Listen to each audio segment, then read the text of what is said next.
چې یو سړی مسجد ته راځي جومات ته راځي هغه به پاکې جامې اچوي پاکې ښکلی لباس پاکې کپړې پاک وجود پاک صفا به جومات ته راځي دا د مسجد اولنی ادب او لازم او ضروري ادب دی زما محترم د دې په باره کې قرآن کریم کې الله سبحانه وتعالی موږ ته فرمایي یا بني آدم خذوا زینتکم عند کل مسجد اے انسانانو اے د آدم بچو خذوا زینتکم عند کل مسجد زینت اختیار کړئ ډول اختیار کړئ پاکی اختیار کړئ د مساجدو سره جماعتونو سره د دې معنا دا ده که یو سړی په کار کې مصروف یو جومات ته د تګ اراده وکړي نو دا به ځان ته ګوري چې زه ډولي یم که نه یم زما کپړې پاکې دي که نه دي پاکې زما لباس صفا دی که نه دی صفا پس د لباسه به دا جومات ته راځي دا د مسجد اولنی ادب دی موږ د دې لحاظ نه ساتو چې کپړې هر څنګه خو بس جومات ته ځان ورسوم زما محترم موږ چې واده لزو پاکې کپړې ولې د مخلوق سره ملاقات دی که مړي ته ځو پاکې کپړې ولې د مخلوق سره ملاقات دی که میلمانه کور ته راځي پاکې کپړې ولې د مخلوق سره ملاقات دی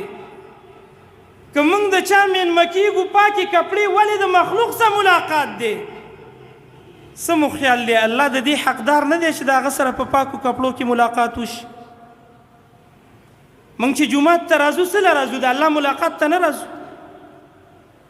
موږ چې راځو جومات ته د الله سره د خبرو دپاره نه راځو نو الله سبحانه وتعالی ډېر حقدار دی د هغه حق د ټولو نه په ما او تا باندې لازم او اوچت دی چې موږ هغه ته ښایسته لباس کې راشو د دې وجې نه حافظ ابن عبدالبر رحمه الله هغه فرمایي کوم خلک چې جوماتونو ته په ګنده کپړو کې راځي د لباس خیال نه ساتي لکه زمونږ په دې دور کې که کار روزګار کوي ناولې کپړې به یې جومات ته به راشي ټیک ده په دغه کپړو کې مونځ کېږي خو دا ادب دی د قرآن د دې آیات مخالفت کې په دې عمل نه کې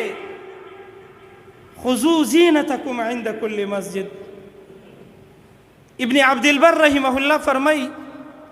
کوم سړی چې جومات ته په ګنده کپړو کې راځي په ناولو کپړو کې راځي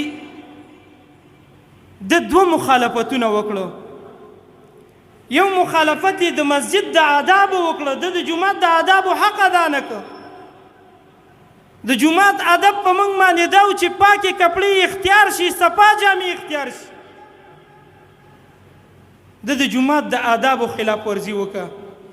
او دویم نقصان یې دا وکړو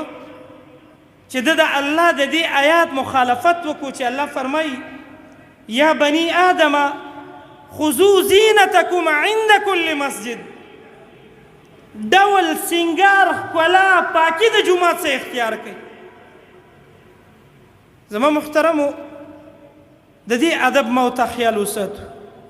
د کور نه راوځو 2-3 منټه په نه لګي که ما او تا کپړې بدلې کړو د دې فایده به څه یو د جومات د آدابو خیال وساته دویمه فایده دا ده چې تاله به مونځ خوند درکړي دا سبب دی په دې چې تا دا ستا په دې مونځ کې خشوع پیدا شي زما محترمو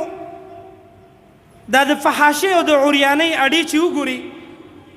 دلته ډېر د پاکۍ او د صفایي لحاظ ساتلی کېږي ولې ماحول برابروي مساجد خو د روحانیت ځای نه دي د الله سره د تعلق ځای نه دي دلته ډېر حقدار یې موږ چې دلته روحانیت برابر کړو پاکې کپړې د دې سبب دی چې په مونځ کې خشوع راځي دا هغه ظاهري اسباب د خشوع دي چې یو سړی پاکې جامې واچوي دا مونځ ته ولاړي ته وګوره په دغه مونځ کې کوم خوند او لذت پروت دي په ځای د هغه یې چې چا د کاروبار کپړو کې ناولو کپړو کې ګنده کپړو کې